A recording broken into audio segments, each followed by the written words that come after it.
멸시천대받은 주의 십자가에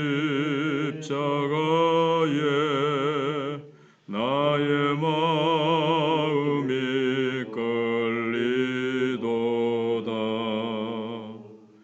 귀한 어린 양이 세상 죄를 지고 험한 십자가 지셨도다.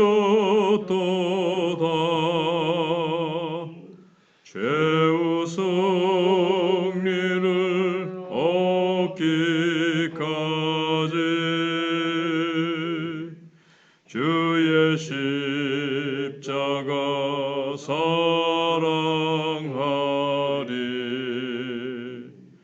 빛나며 멸류관 받기까지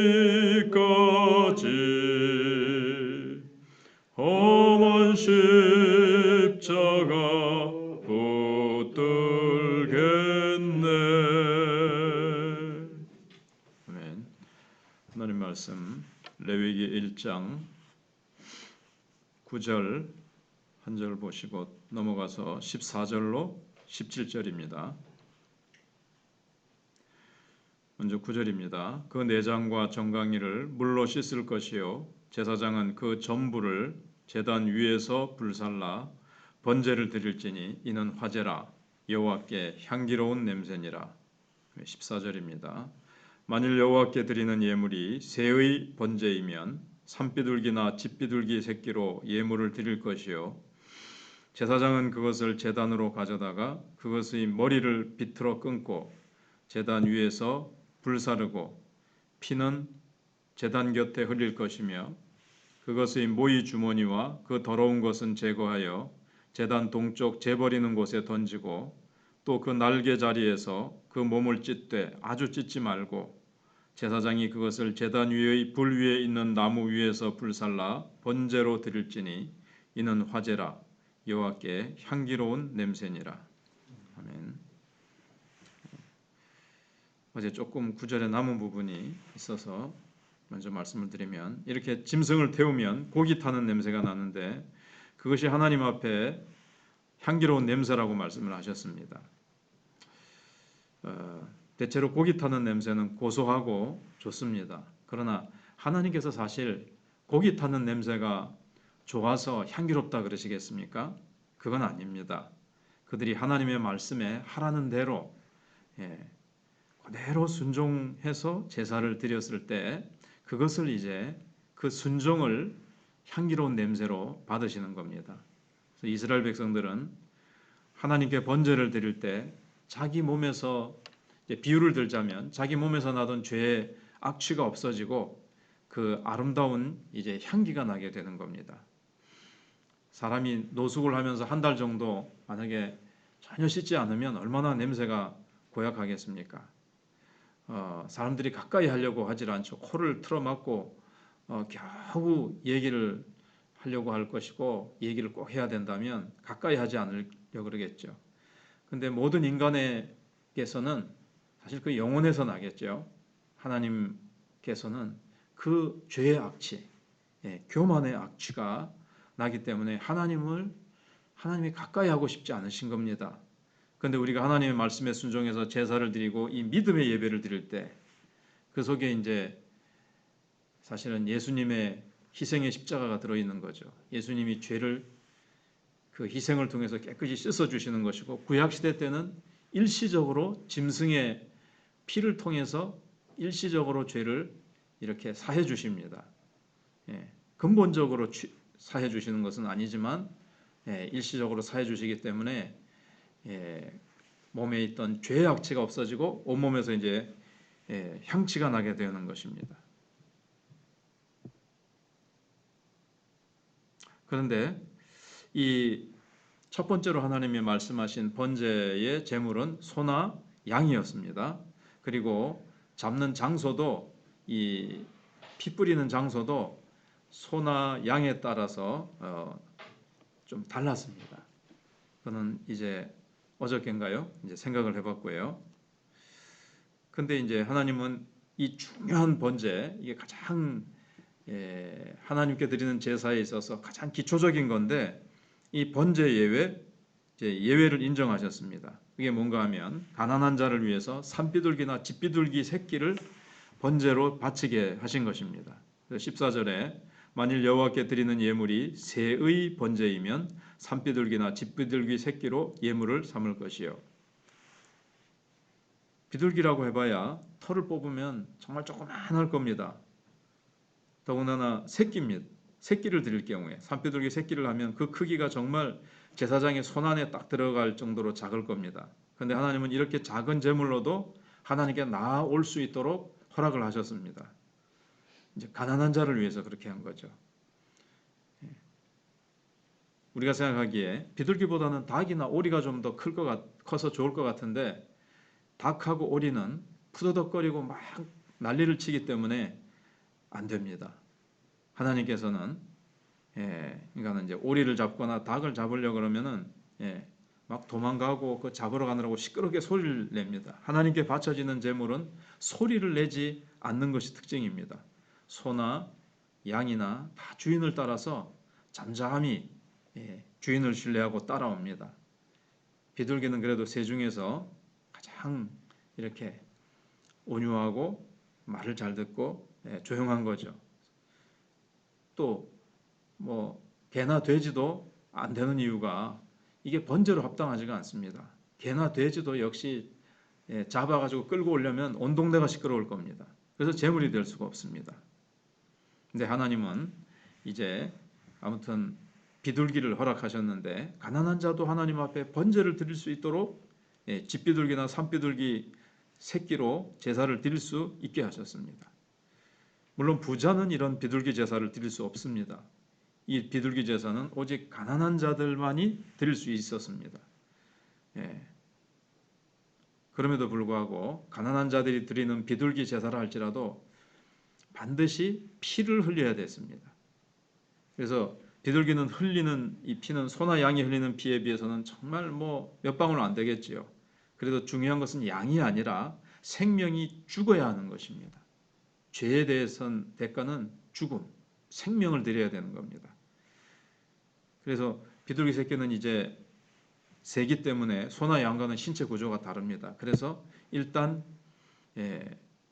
죽이는 것은 양과 같이 재단해서 죽이는데 그냥 인정사정 없이 머리를 탁 비틀어서 목을 비틀어서 탁 죽입니다. 아주 잔인하게 죽이는 것은 마찬가지입니다. 우리 죄에 대해서 얼마나 하나님이 진노하시는지를 어제 생각해 봤습니다. 그래서 이 머리를 비틀어 죽인 다음에 그 전체를 단위에 불살르는데 껍질을 대신해서 이제 털을 뽑아 쓸 겁니다. 그리고 이 멱통하고 그 안에 들어있는 내용들은 함께 태우지 않고 제단 동편 재버리는 곳에 버렸습니다. 아마 냄새가 그 뭐 내장이라든가 뭐 여러 가지 그런 것들은 태우면 냄새가 좋지 않기 때문에 그랬을 겁니다. 비둘기는 이제 각을 뜰 게 없습니다. 그 대신에 날개를 찢는데 완전히 찢지 않고 반쯤만 찢어서 붙어 있게 했습니다.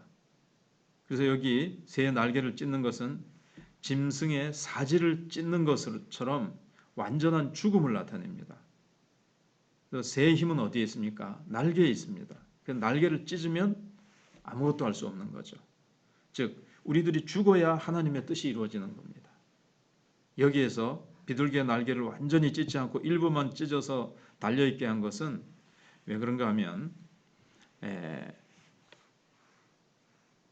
소나 양을 이렇게 각을 뜬 것은 잘 태우기 위해서 그런 것이죠. 그런데 비둘기는 너무 작아서 날개 쪽지를 완전히 찢어버리면 이 번제에 보면 이렇게 그물망처럼 그물망으로 되어 있거든요. 그럼 그 밑으로 쑥 빠져버립니다. 그래서 그 밑으로 빠지지 않게 하기 위해서 반쯤만 찢어서 이렇게 몸통하고 붙어 있게 하는 거죠. 그래서 창세기 15장에도 보시면 아브라함이 하나님 앞에 언약을 세울 때 새는 쪼개지 않고 두 마리를 서로 마주 대 놓는 것을 보게 됩니다. 그래서 결국 인간이 하나님께 나아간다는 것은 태양을 통과해서 천국에 가는 것과 같습니다. 우리의 힘으로는 절대로 하나님 앞에 나아갈 수 없다는 뜻입니다. 그런데 하나님이 우리로 하여금 하나님의 말씀을 통해서 하나님께 나아갈 수 있게 하셨습니다. 그래서 하나님의 능력을 축복으로 변할 수 있게 하는 설명서가 레위기의 말씀입니다. 이스라엘 백성들은 이 말씀을 다 이해하지 못했을 겁니다. 왜 그렇게 날개를 찢는지, 왜 각을 뜨는지, 이런 것들을 다 이해하지 못했겠지만 이 말씀대로 순종했을 때 하나님께서는 이스라엘 백성들의 죄를 사하시고 이스라엘 백성들에게 이렇게 만나 주시고 복을 주시고 하나님 자신을 주셨습니다. 하나님은 지금도 하나님 자신을 우리에게 주고 싶어 하십니다. 그래서 하나님은 아들을 우리에게 주셨고 예수님처럼 우리도 하나님을 온전히 믿기를 원하십니다. 그럼에도 우리는 약간의 정욕도 포기하지 못해서 늘 자주자주 하나님을 아프게 할 때가 많습니다. 이 시간 우리는 모두 자신을 하나님 앞에 살아있는 번제로 드림으로 하나님의 큰 축복이 우리에게 임할 수 있도록 해야 되겠습니다. 날개가 찢어지고 새는 그 나는 힘을 완전히 죽일 때, 소도 완전히 각을 떠서 완전히 죽일 때 하나님 앞에 이렇게 드려질 수 있듯이 예수님이 완전히 죽으실 때 사실 하나님의 역사가 일어났습니다. 우리의 모든 죄가 사해지고 우리가 하나님께로 가는 길이 열리고 그렇게 됐듯이 우리의 혈기와 우리의 정욕이 그리스도와 함께 완전히 죽을 때 하나님의 역사가 나타나게 되는 것입니다. 기도하겠습니다. 하나님 아버지 감사합니다.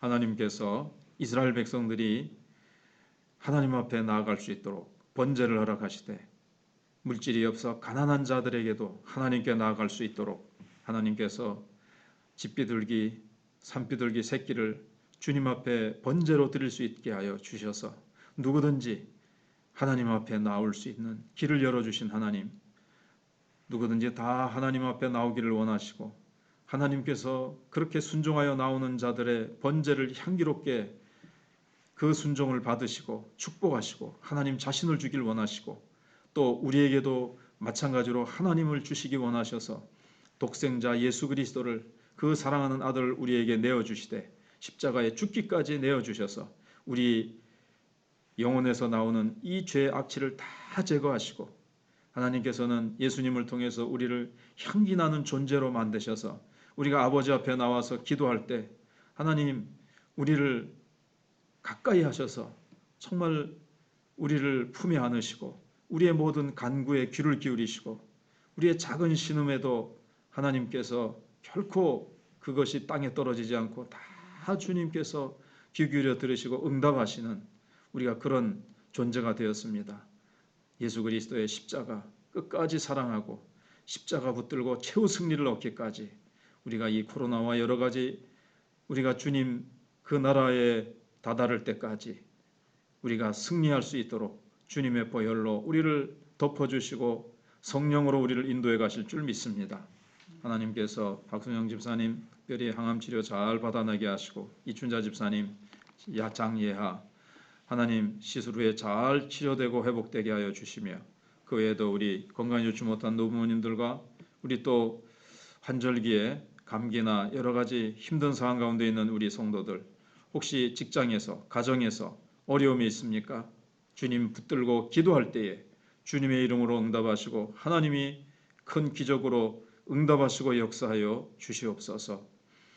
다음 세대를 기억하시고 하나님께서 귀한 은혜를 베풀어 주셔서 우리 어린 심령들이 어느 곳에 있든지 말씀 붙들고 성령 하나님께서 추적하여 양육하시고 하나님 또 우리 교사들을 세우시고 교사들이 음으로 양으로 카톡으로든 기도로든 이들을 잘 양육하여 다음 세대가 끊어지지 않도록 무너지지 않도록 하나님 함께하여 주시고 하나님께서 이런 사항들을 오래 두지 마시고 하나님의 때에 온전히 역사해 주시기를 원합니다.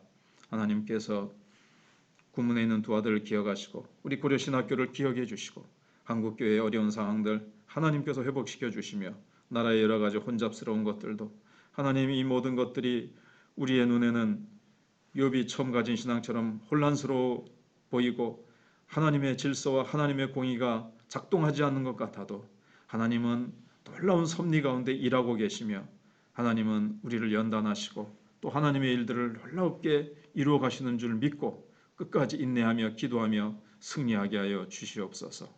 감사드리오며 예수님 이름으로 기도하옵나이다.